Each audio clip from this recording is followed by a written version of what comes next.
Hello everyone, welcome to our Let's Play series of Shadowrun Dragonfall. This is Girl RPG as usual, and I'm very happy that you're chose to join me today as we walk around the cruise bazaar, I believe, is where we are. And we have a friend. But we also might want to go down there. I'm just gonna go down there. The U-Bahn platform. Well, I suppose it is the U-Bahn platform. Can I step in? No. So back to the streets. Oh, I'm getting some serious Deus Ex vibes, and it doesn't help that I am playing Deus Ex right now in another Let's Play. But in Deus Ex, the original one, you go into the sewers and you find just a train sitting there, and then it's just a normal train. And then later on, oh no, I need to take the train because of things. For a moment there, I thought his horns were like tied around a post or something. Before you stands a troll, though it is a stretch to say he is standing at all. His great mass is barely held upright by two vintage prosthetic legs, along with a crutch under one arm. His body clicks and hums with every shift of his weight. Despite these abilities, his eyes are sharp and calculating. I know you. If you know Monica. Sure, I know Monica. You one of hers, then? Yeah, I'm Edie, by the way. Good to meet you, Edie. Name's Alexi Lane. What do you do here, Mr. Lane? Ache and groan, mostly. And try not to be a bother. There's something you should know about Monica. Something happened to her on the run. How do you know? It was written all over your face. I had a feeling, besides. Monica almost always comes around after a run to check on everybody. She's long overdue. And now here you are in her place. So she's either severely wounded or outright dead. Which is it? Dead. The grizzled troll nods grimly. The servos in his prosthetics complain, and he lets loose a heavy sigh. Now that is a shame. She was a hell of a runner, that one. And a good friend. I'll leave you be. Ooh, delivering bad news we are today. Can I move? Yeah, my mouse can go outside of the screen, which is a bit of a problem, because I have 3 of them. 4, technically. Actually, technically 5, but one of them is duplicated, it doesn't matter. So, when I use the edges, it just makes me not want to use the edges, basically, because I can click outside the screen and minimize stuff, and it's not good. Who do we have over here? I don't know where we're going, by the way. Well, we have... no, I do. The game tells me all the time. So we're definitely not going there, because we shouldn't. This is Simi. Warming herself in the dim light of a dying street lamp is a waif of a girl. Oh, look at that. That word again. And this time, I think the game uses it to describe the people who are sort of stray and just sort of like... despondent is not the word. Waif is the word for sure, but not in the sense that they are thin, but rather in the sense that they look like they don't have a place to call home. Although in this context, they probably do, because we're at the cruise bazaar. Everybody can call this place home. Anyway, this is a waif of a girl who looks far too worn for her years. That's a bit of a problem for you to say, Mr. or Mrs. Narrator. Because how do I know that she's far too worn for her years? I don't know what her years are. She's old. She looks old. She's probably old. You can't tell. Man. Oh, boy. Anyway, she says, the Mother Superior. She says there will be 7 for me to take care of. I need to see them. 7 what? What do you have to care for? The captain's children. The Mother Superior says there are 7. She says I'm to be governess to the children. You notice a chipjack poking out beneath the young woman's unruly hair. The vacant look in her eyes marks her as a likely BTL junkie. BTL is basically, it says over here, lost between reality and any number of better-than-life virtual constructs. Yeah, basically BTL is a... it's like a video game, basically, but it hooks up directly to your... does it say the chip jack, maybe? I don't know. Anyway, to your matrix jacks that you can go into the matrix with.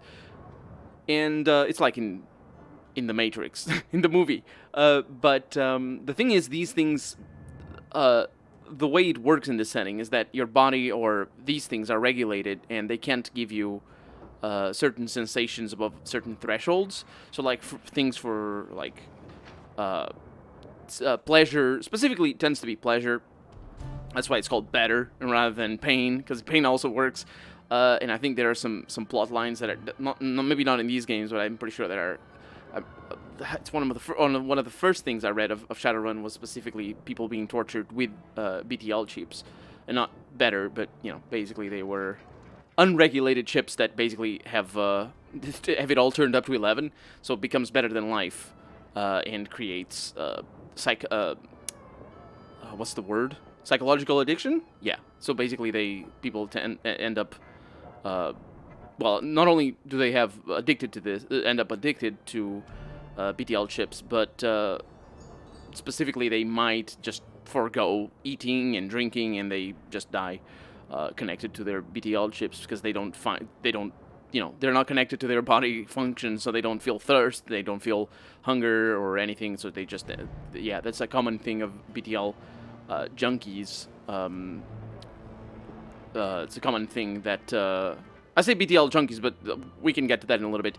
BTL addicts, that's a common thing, and of course, much like what we were talking about last episode here, there is a victimization and exploitation that goes hand in hand with people who are addicted to BTL chips. The thing about addiction, though, is that anything can be addictive. Literally, well, yeah, anything can be addictive. You got work, you have sex, you have video games, you have anything. And of course, drugs that give you pleasure, like, for example, one of the better examples of this sort of stuff, and probably one of the analogs that we have in real life for BTL is methamphetamines, I believe. Because what they do is they basically shut down your I don't know the name of it, but they basically shut down your pleasure inhibitors, and you just feel euphoric, and you feel, oh, this is really good. You feel really, really happy because of a chemical compound that hooks up to your endorphin neutral. Is it endorphin? I think it is endorphins. Basically, you get all the endorphins that you're producing instead of them being sort of neutralized. So you just feel euphoric. And it's not physical addiction. Methamphetamine. It's meth. It's meth. Yeah, we'll just go with meth. Meth doesn't actually cause physical addiction, like, for example, nicotine does, or alcohol, or other drugs that also have addictive, well, at least that are commonly addictive, or commonly associated with addiction. And that's when I say, like, anything can be addictive, and this is very similar to that. The thing is, BTL is also used, even though it's very addictive, it is also used by people who are not poor. But that's the thing with drugs, isn't it? It's seen and in societies that do exploit addiction for profit.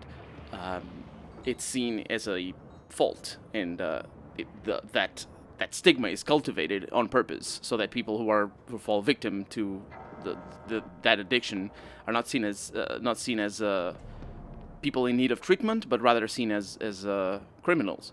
And I don't know how specifically if it is a crime to have BTL chips in this setting. It wouldn't surprise me. In fact, it would make total sense. But the usage of the word junkie here is used very deliberately, and it does paint the setting in the light that it is painted. These people are definitely down on their luck and outcast by society in general. I need money to get back to them, she says, and probably to the BTL the chips. This story sounds familiar. Captain Von Trapp is very well known and respected. The poor dear lost his wife, and the children their mother. A child should not be without a mother, and a mother should not be without a child. Have you seen the captain? Look, do you know Monica? Monica? Is she one of the sisters at the Abbey? No, wait, Monica. A flicker of recognition fights through the haze in the young woman's eyes. Yeah, Monica, she's good to me. Brings me food to eat and tea to drink. Not anymore, sweetheart. Despite the woman's persistent delirium, she seems to glean meaning from your tone. She died? While working a job, yeah. The girl grips her head, while with claw-like hands, tugging at her hair as if she might pull her brain out through her skull.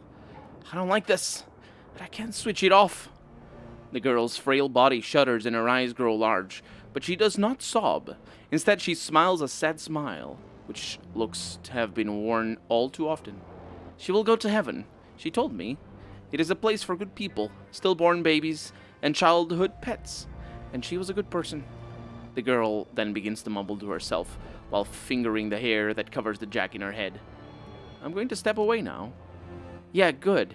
I need to rejoin the children. She's talking about her BTL chip. That's why, when I said she needs money to get back to them, it's not get back to the BTL chips. It's specifically to the reality that her BTL chips allow her to have. There's a phone ringing over there, in gold. There's also a statue over here. A bizarre monument towers before you.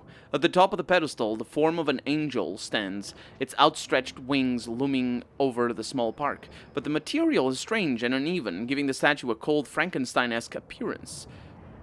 It appears that the artist has welded this monument together from various metal scraps and pieces of junk.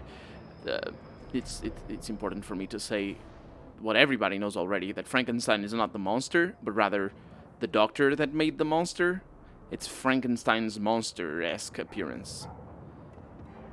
I don't remember Dr. Frankenstein to look disjointed or anything like this. Anyway, as you approach, a small grimy monitor at the base of the statue flickers dimly to life. The grainy face of a smug young orc who appears on screen. And a smug young orc that appears to be super old. Let's not go with that. I'm not going to dwell on that. Hello there. I'm Herbert Kunzel, the creator of this monument. What would you like to know? Statue name? This is my tribute to victory. The victory of anarchy. It is both a citation and parody of the statue we destroyed some 20 years ago. You may remember it from the history trids as the Zygesol, or sure. Installation history. Isn't it obvious? The Zygesol, a monument to the hubris of the Prussian state, gets blown to bits. So someone takes a lot of bits and builds a monument to the hubris of anarchy. I mean, what more is there to say? What about the artist? I am the visionary Herbert Kunzel from the Lindwurmer. You might know me from... Okay, well, there isn't much I'm known for yet, but I intend to change that. All art is born from misery, after all. Okay. Huh. It looks pretty cool, though. It's not very Frankenstein-esque in nature, or in appearance. There's a person over there. I don't think I need to talk to you, though. Let's see what this phone is doing here. Ringing. It's an old, obsolete phone booth. It's ringing. A monotone pitch-adjusted voice begins speaking almost immediately. The Chockvellenreiter's contract for this Kies is no more. Edie is listed as a follow-up contact. This is our only secured line to this Kies. Please listen to the following instructions carefully if you are a supporter of our cause. How is this a pitch-adjusted voice? What the heck does that mean? I think it means like it's one of those... like pitch adjusted, but it's like one of those voice scramblers thingies. I'm not sure those actually work, because you can undo the changes. Even if you scramble, like you need to randomize the scrambling, and in a way that cannot be traced. But it's probably impossible unless like.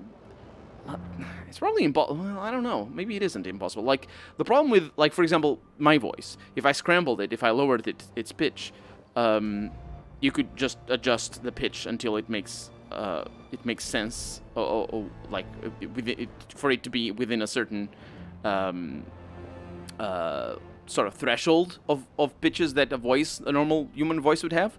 But the thing is, you don't know what my pitch is. So what happens then is you look for the background noise, and when you're analyzing sound, you can tune into specific frequencies that might not even be hearable to us, but are definitely hearable to audible. Audible is the word.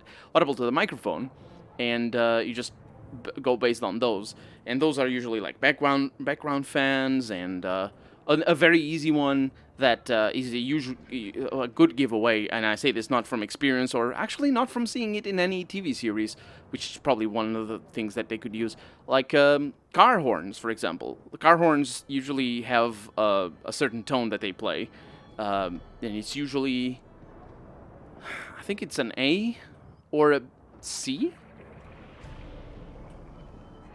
Yeah, I don't know. I don't remember actually, but it's easy to look up.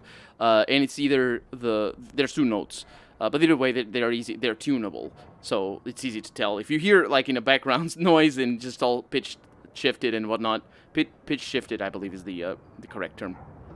And you hear a car horn in the background.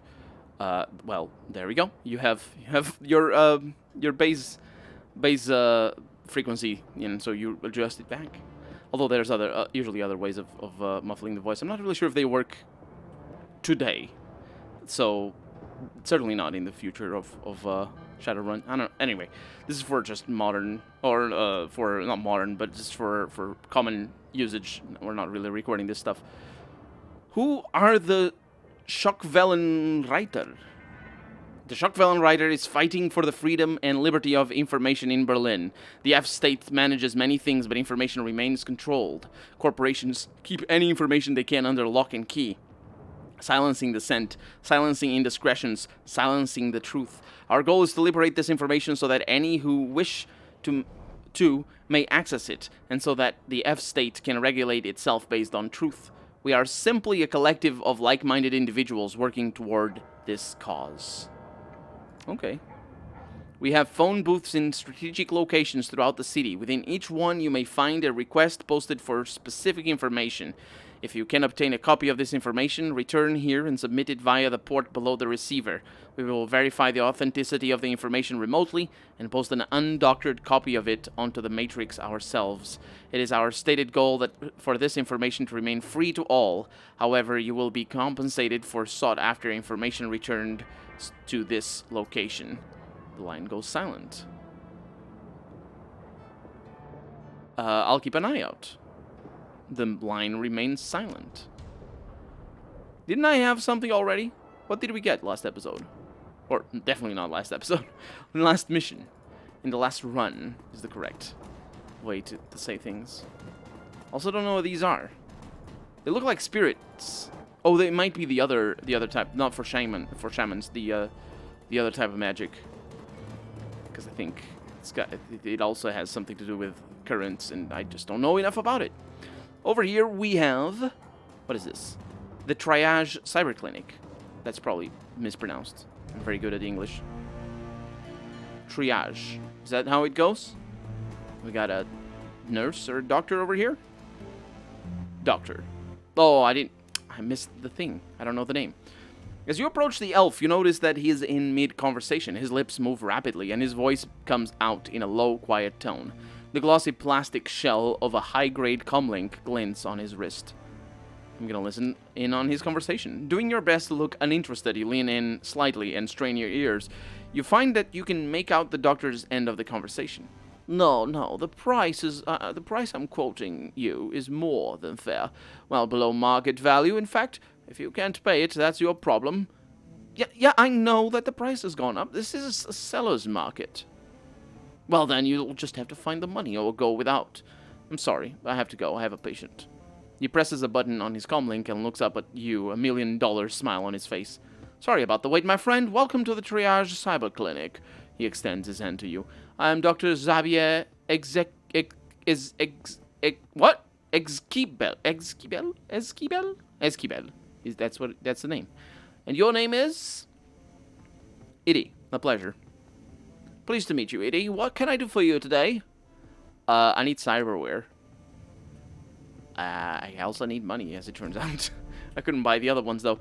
So we can have essence after operation. Wait, what? Oh. Useful for deckers and riggers who don't want to sacrifice valuable headwear space. And also, Silvertech Cyberarm Basic. Adds 6 HP. I like that.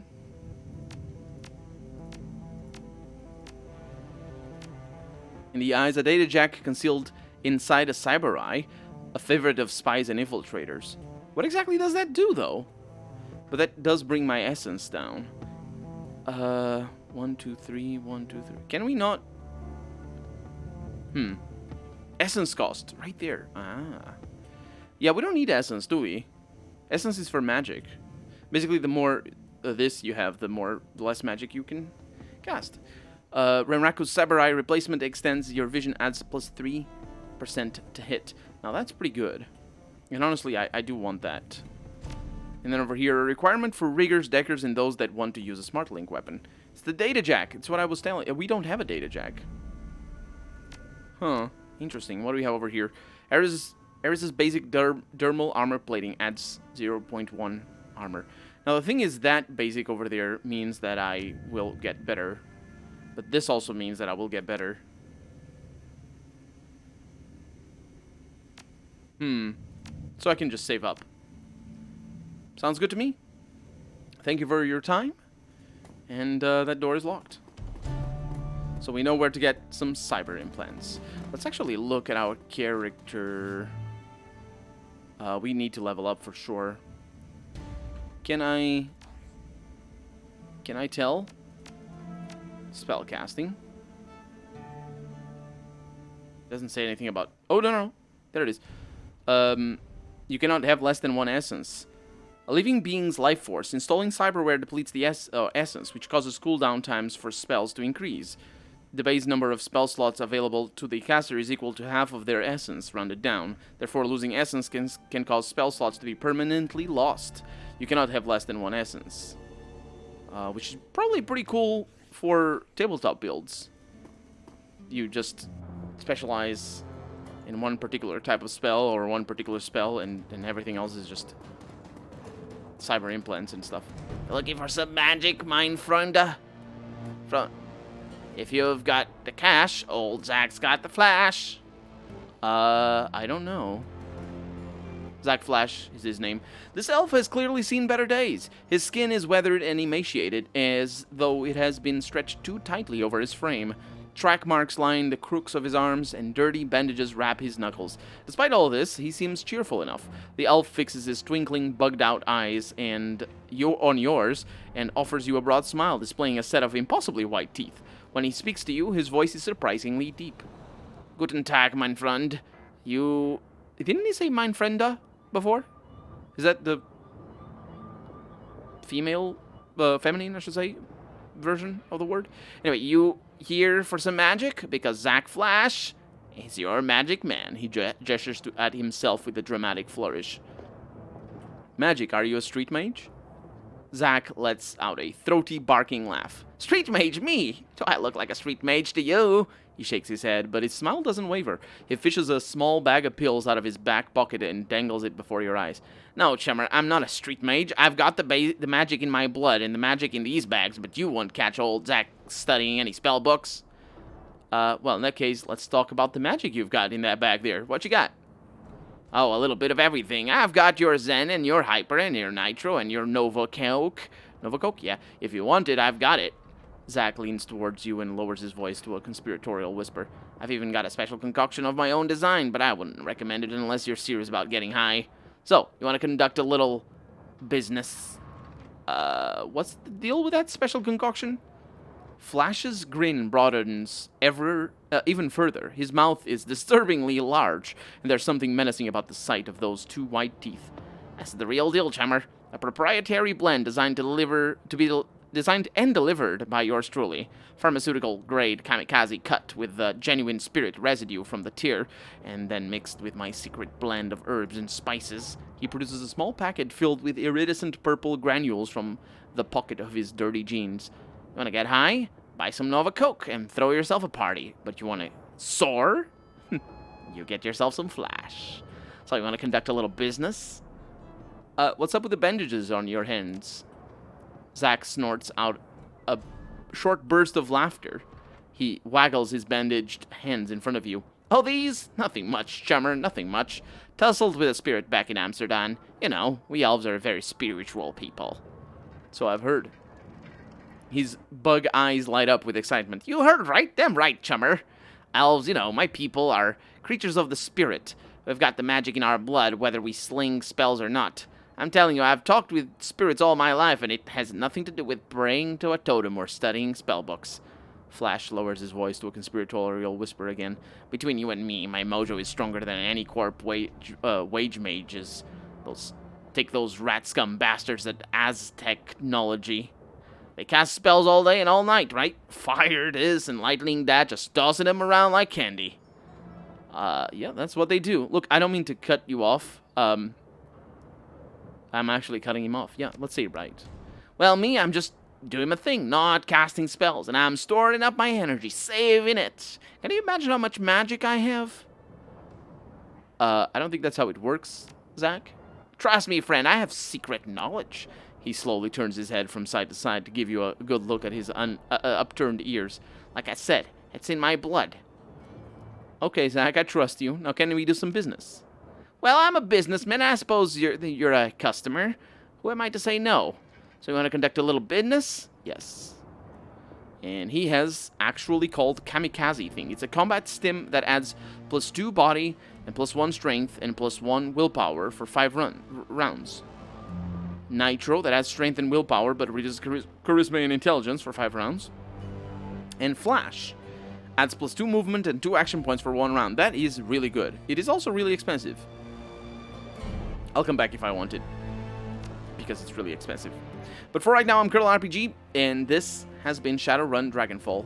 I really hope you've enjoyed it, and if you did, go ahead and leave a comment, like the video if you want to see the next episode come out sooner rather than later. But above all, thank you so much for watching, and I hope I'll see you next episode. Bye-bye.